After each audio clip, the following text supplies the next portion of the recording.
इस साल के आखिर में देश के 5 राज्यों में विधानसभा चुनाव होने वाले हैं। इलेक्शन कमीशन ऑफ इंडिया ने इन 5 राज्यों में होने वाले चुनाव की तारीखों का ऐलान भी कर दिया है। ये 5 राज्य मध्य प्रदेश, छत्तीसगढ़, राजस्थान, मिजोरम और तेलंगाना हैं। इन 5 राज्यों में 7 से 30 नवंबर तक विधानसभा चुनाव होंगे।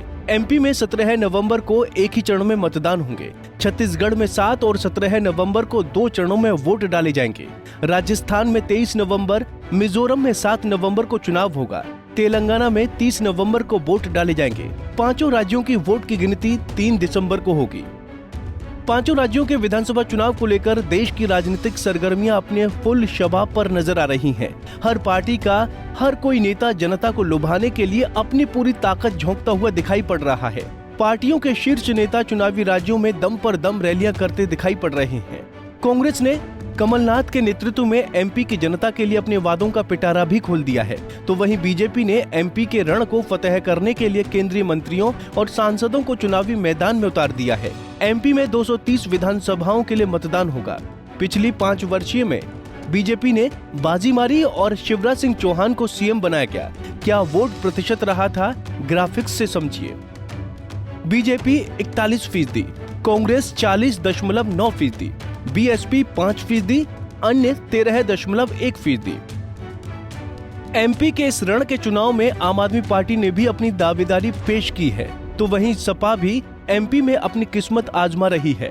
राजस्थान में विधानसभा की 200 सीटों के लिए मतदान होना है। बीजेपी ने यहां भी कांग्रेस को सत्ता से बाहर करने के लिए अपना पुरजोर लगा रखा है। राजस्थान के 5.25 करोड़ मतदाता किसके हक में फैसला करेंगे, ये तो 3 दिसंबर के बाद ही पता चलेगा। बहरहाल प्रदेश के सीएम अशोक गहलोत ने फिर से सीएम बनने के सवाल पर क्या कहा, जरा वो भी सुन लीजिए। मैं मुख्यमंत्री पद छोड़ना चाहता हूं, पर ये पद मुझे नहीं छोड़ रहा है। अब तो समझ जाओ कितनी नहीं हिंदुस्तान में कितने मुख्यमंत्री हिम्मत है तो ये कहे कि मैं पद छोड़ना चाहता हूं, पद मुझे नहीं छोड़ रहा। बता दीजिए। छत्तीसगढ़ की कुल 90 विधानसभा सीटों के लिए मतदान होना है। प्रदेश की कमान कांग्रेस के नेतृत्व में भूपेश बघेल संभाले हुए हैं। बीजेपी मुख्य विपक्षी दल की भूमिका में है। छत्तीसगढ़ विधानसभा चुनाव के लिए कांग्रेस ने उम्मीदवारों की दूसरी लिस्ट जारी कर दी है। दूसरी लिस्ट में 53 उम्मीदवारों को टिकट दिया गया है।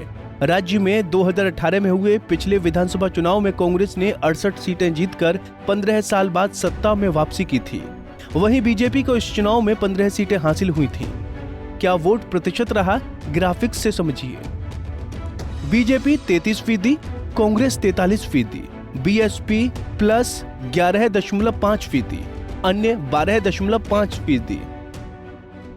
तेलंगाना में 119 विधानसभा सीटों के लिए मतदान होना है। तेलंगाना में भारत राष्ट्र समिति यानी कि बीआरएस की सरकार है।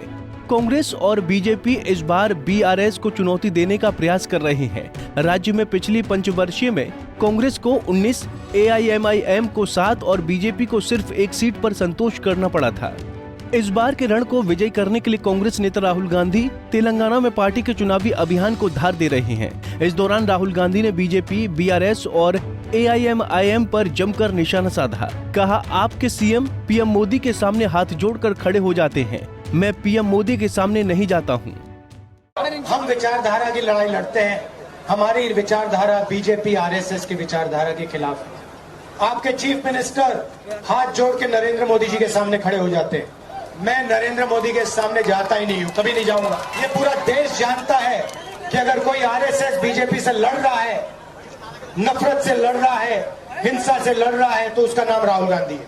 और ये भाइयों और बहनों, ये राजनीतिक बात नहीं है, ये खून की बात है। मैं सुबह उठता हूं, मेरा डीएनए मुझे कहता है कि मेरी विचारधारा की लड़ाई है, एक कदम पीछे नहीं जाऊंगा मैं। और मैं आपको बताता हूं, जितना ये आरएसएस बीजेपी के लोग मेरे ऊपर आक्रमण करते हैं, उतना मुझे अच्छा लगता है, उतनी मुझे खुशी आती है कि मैं अपना काम कर रहा हूं, सच्चाई के लिए लड़ रहा हूं। मिजोरम की सभी 40 विधानसभा सीटों के लिए मतगणना होनी है। मिजोरम विधानसभा का कार्यकाल 17 दिसंबर को खत्म होगा। इस पूर्वोत्तर राज्य में मिजो नेशनल फ्रंट सत्ता में है। पिछले विधानसभा चुनाव में मिजो नेशनल फ्रंट ने 26 सीटें जीती थी। जोराम पीपल्स मूवमेंट को 8 और कांग्रेस को 5 सीटें हासिल हुई थी। खैर, इस बार 5 राज्यों में 16 करोड़ वोटर अपने मताधिकार का प्रयोग करने वाले हैं, जिनमें 8 करोड़ से ज्यादा पुरुष मतदाता और 7.8 करोड़ महिला मतदाता हैं। 60 लाख युवा पहली बार वोट डालेंगे। 5 चुनावी राज्यों में 679 विधानसभा सीटें हैं। सभी राज्यों में महिलाओं का वोट प्रतिशत पहले से बढ़ा है। वोटर लिस्ट जारी की जा चुकी है। 23 अक्टूबर तक वोटर लिस्ट में सुधार किया जा सकेगा। Bureau report, Punjab Kesari TV. हमसे जुड़े रहने के लिए हमारे YouTube चैनल को सब्सक्राइब करें और नई वीडियो की नोटिफिकेशन के लिए बेल आइकॉन को दबाएं।